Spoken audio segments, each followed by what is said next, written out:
Accounts are the building blocks of financial statements. They contain all the relevant information needed to create your balance sheet, income statement, and cash flow reports. Hello, students. I'm Professor Matt.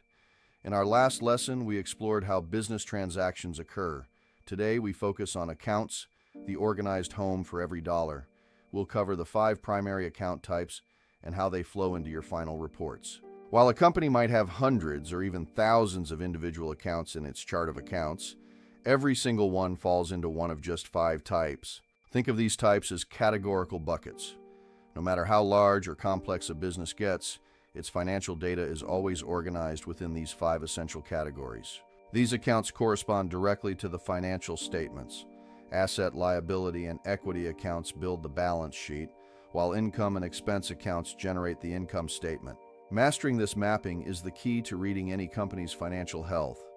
It's how the daily recording of transactions turns into a clear, high-level financial picture. Every transaction affects 2 or more accounts.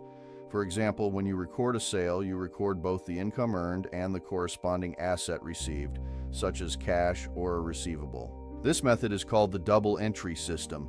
It is the central nervous system of accounting, ensuring that our records are complete and our statements prepared correctly. To recap, identify your accounts as the building blocks, categorize them into the 5 types, and always respect the logic of the double entry system.